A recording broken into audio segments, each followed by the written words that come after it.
Welcome back to my YouTube family. मी भारती पुन्हा तुमचं सर्वांचं स्वागत करते आपल्या भारती नर्सिंग क्लासमध्ये. तर आजच्या क्लासमध्ये आपण घेणार आहे nursing research and statistic nursing education JNM third इयरच्या जे काही व्याख्या आहेत ते व्याख्या आपण आज या ठिकाणी घेणार आहे. तर व्याख्या हे प्रत्येक सब्जेक्टमध्ये येताचं डेफिनेशन, त्याला असं इंग्लिशमध्ये म्हणतात. तर डेफिनेशन हे प्रत्येक क्वेश्चन पेपरमध्ये कोणत्याही सब्जेक्टमध्ये डेफिनेशन हा 2 मार्कचा क्वेश्चन पडतोच. तर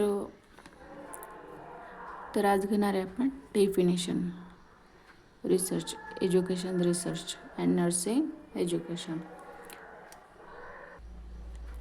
तर संशोधकांनी मांडलेले एक तात्पुरते औपचारिक विधान आहे. संशोधन काय आहे तर एक संशोधन आणि तात्पुरते औपचारिक विधान आहे. निष्कर्षाचा अंदाज आहे, अनुमान आहे, भरकट नाही. तर पुराव्यांची संख्याशास्त्रीय पद्धतीने सिद्ध करायचे आहे.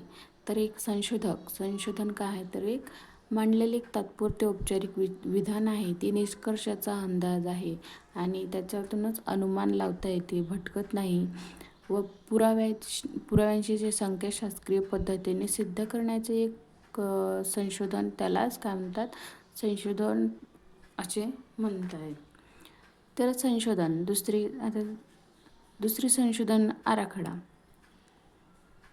संशोधन आराखडा म्हणजेच गोळा केलेली माहितीचे संकलन. आता संशोधन आराखडा म्हणजेच काय तर आपण एखाद्या गोष्टीचं कसं गोठवडं असं बांधून ठेवल्यासारखं असते. तर संशोधन म्हणजे आराखडा, तसेच म्हणजेच गोळा केलेले माहितीचे संकलन व त्याचे विश्लेषण काय कसे केव्हा व कोठे करायचे, कोणती पद्धत वापरायची याचे पूर्वनियोजन म्हणजेच त्याला संशोधन आराखडा असे म्हणतात.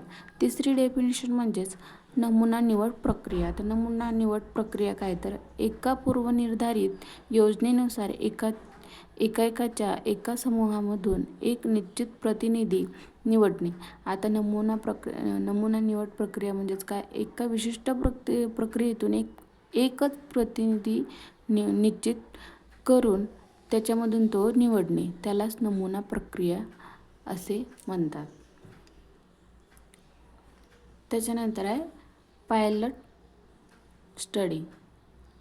आता पायलट स्टडी म्हणजेच काय, वास्तविक संशोधकाला ॲक्च्युअल स्टडीला सुरुवात करण्यापूर्वी संशोधनाची छोट्या प्रमाणात चाचणी आता पायलटची स्टडी करताना कशी होते तर ॲक्च्युअल स्टडी म्हणजे सुरुवात करण्याच्या आधी काय होते तर संशोधकाची एक छोट्या प्रमाणात चाचणी घेणे यास पायलट स्टडी असे म्हणतात.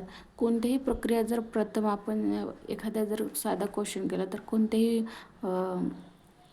आपण काहीही करताना त्याची साधारणतः एक चाचणी सराव असं म्हणजे त्याला असं म्हणतात, चाचणी घेणे यालाच पायलट स्टडी असे म्हणतात. त्याच्यानंतर आहे विश्लेषण म्हणजेच ॲनालिसिस, म्हणजेच संकलित माहितीच्या क्रमावर मांडणी व गोषवारा काढणे याच प्रक्रिया समावेश असे म्हणतोय. आता कोणत्याही प्रक्रियेत म्हणजे संकलित माहितीचा गोषवारा काढणे यालाच प्रक्रियेचा समावेश असे म्हणतात. ते दुसरे विश्लेषणाचे डेफिनेशन. विश्लेषण म्हणजे एका गुंतागुंतीच्या किंवा एका कठीण स्पष्टीकरण करताना अत्यंत तार्किक व वस्तुनिष्ठ पद्धतीने त्यात समाविष्ट असलेले घटक अत्यंत तंतोतंत म्हणजे तार्किक पद्धतीने त्यात अत्यंत तार्किक वस्तुनिष्ठ पद्धतीने त्यात समाविष्ट असलेले घटक वेगवेगळे करून ते सांगणे म्हणजेच माहितीचे तथ्य विश्लेषण होय. अशा प्रकारचे हे 6 डेफिनेशन आहेत.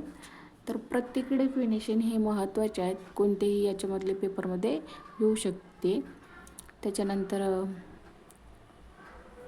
याच्या जे काही पुढच्या डेफिनेशन आहेत ते आपण नेक्स्ट व्हिडिओमध्ये घेणार आहे.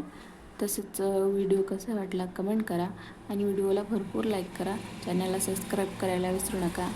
आणि आपले जे काही मराठी मित्रमैत्रिणी असतील ज्यांनासुद्धा हँडरायटिंग नोट्स प्रोव्हाइड करा. तर भेटूया नेक्स्ट व्हिडिओमध्ये. थँक्यू. बाय.